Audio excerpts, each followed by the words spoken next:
My son, my own flesh and blood, lifted his hand and struck me, not in a fit of playful anger, not in a moment of clumsy accident, but with a cold, hard resolve that still makes my stomach churn when I think about it. And why? Because the soup I had lovingly prepared for him that evening, after a long day of working 2 jobs to keep a roof over our heads, had no salt. A lack of seasoning. That was the reason my son thought it acceptable to lay hands on his mother. Was I wrong for what I did after that? Tell me honestly if you would have done the same thing. It all started, as most things do, much earlier than that fateful dinner. My son, Mark, had always been a difficult child. From the moment he could walk, he had a stubborn streak that could rival a mule. As a baby, he cried incessantly. As a toddler, he threw monumental tantrums, and as he grew older, he developed a sense of entitlement that frankly baffled me. I was a single mother. His father left us when Mark was barely 2, claiming he wasn't cut out for family life. I worked tirelessly, often juggling 2 part-time jobs just to make ends meet and give Mark everything he needed, and, foolishly, everything he wanted. I remember sacrificing new clothes for myself so he could have the latest sneakers, skipping meals so he could have a second helping, and denying myself any form of entertainment or social life to ensure he had opportunities I never did. My world revolved around him. Every decision I made, every struggle I endured, was for Mark. I believed, perhaps naively, that if I poured enough love, enough sacrifice, enough effort into him, he would grow into a kind, respectful, and appreciative young man. I was wrong. As he entered his teenage years, the entitlement only grew. He started to see my efforts not as sacrifices born of love, but as his inherent right. He expected me to cater to his every whim, from driving him and his friends around late at night, to buying him expensive gadgets he didn't need.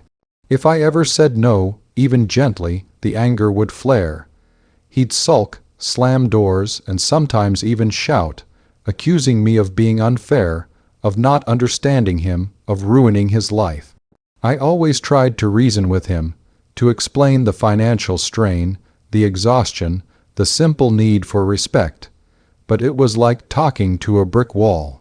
He'd just stare at me with those cold eyes, the same eyes that would later look at me with such contempt over a bowl of soup. There were times, many times, when I felt utterly alone and overwhelmed. My friends, the few I still managed to keep, would advise me to be tougher, to set boundaries, but it was hard. He was my son, my only family, and deep down, I still believed I could reach him, that the good boy I knew was buried somewhere beneath all that anger and resentment. The incident with the soup wasn't the first time he'd lashed out, but it was the first time he'd crossed a line I never thought he would. He was 20 then, a grown man by societal standards, but still living at home, still depending on me for everything.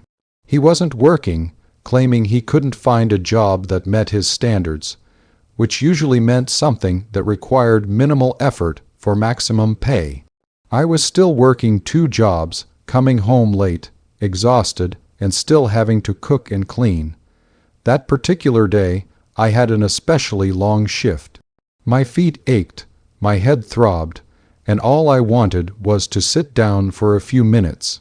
But I knew Mark would be hungry, so I dragged myself into the kitchen and started making his favorite chicken noodle soup from scratch.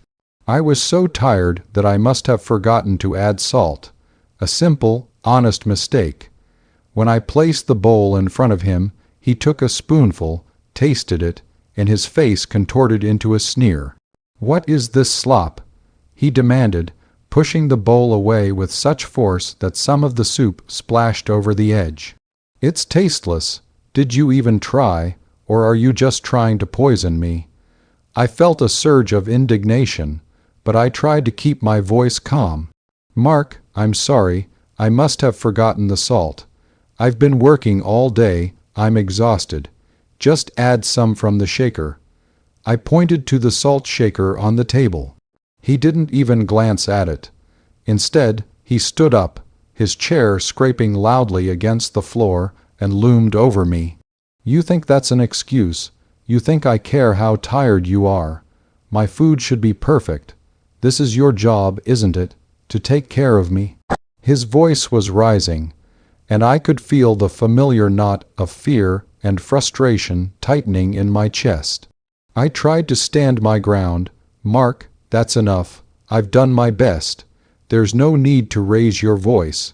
That's when it happened.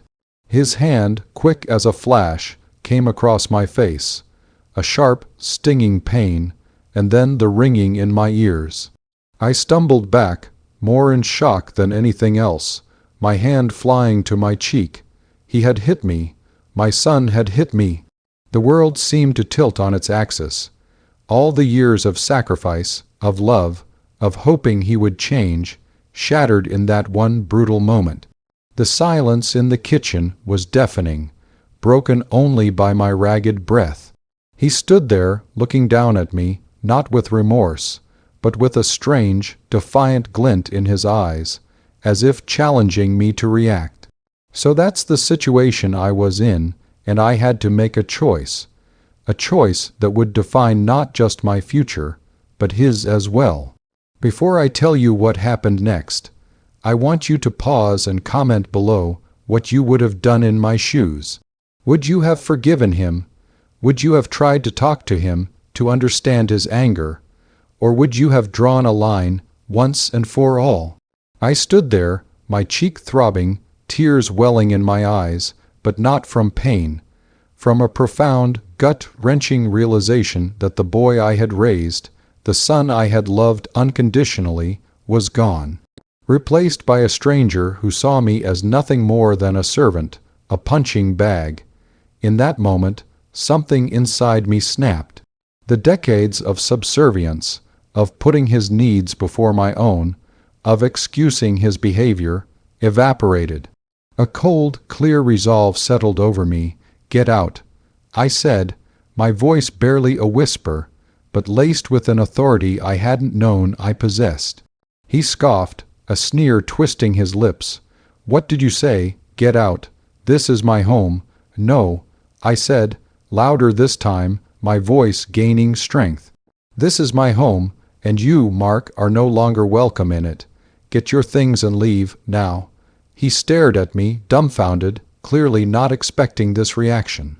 He probably expected me to cry, to beg, to apologize for the unsalted soup. But he saw something different in my eyes that night. He saw a mother who had finally reached her breaking point. He started to argue, to threaten, to call me names, but I stood firm. I walked to the phone, picked it up, and dialed 911. I want to report an assault.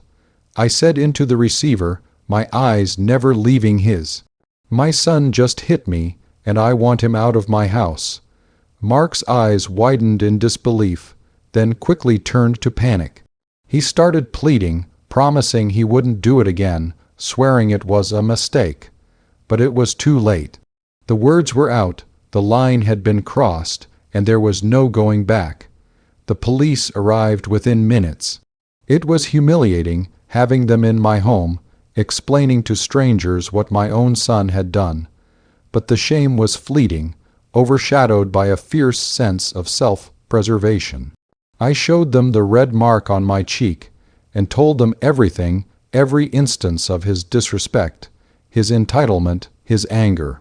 They listened patiently, and then, after a brief conversation with Mark, they informed him he had to leave. He protested, he raged, but they were firm. They escorted him out, with a small bag of his essentials, and told him not to return. The silence after they left was absolute. The house, which had always felt full, even when he was just sulking in his room, now felt empty, vast. I sank onto the sofa, the adrenaline slowly draining from my body, leaving me utterly spent. I cried then, not for him, but for the son I had lost, for the dreams I had held on to for so long, for the mother I had failed to be in some intangible way that led to this moment. The next few weeks were a blur of grief, regret, and also a strange, quiet sense of liberation. I changed the locks. I didn't answer his calls or his increasingly desperate texts.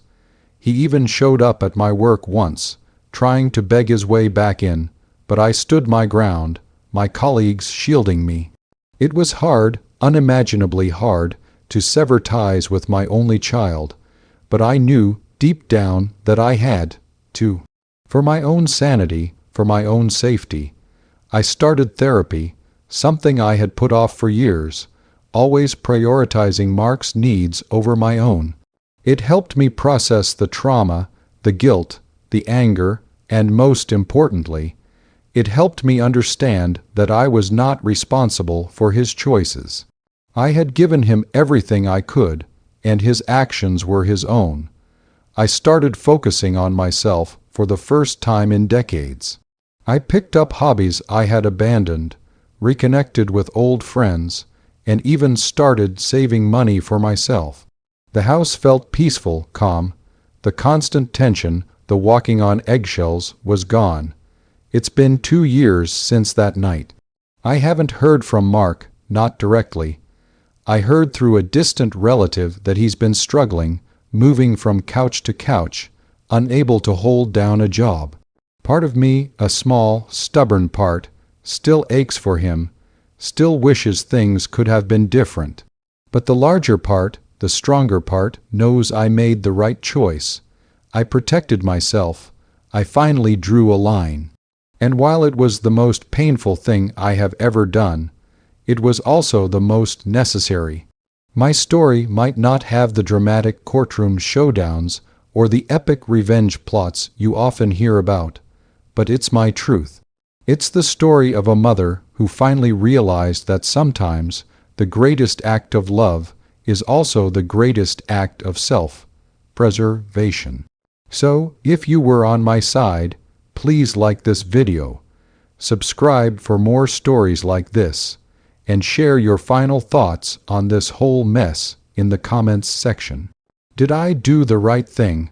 I'll see you all in the next story.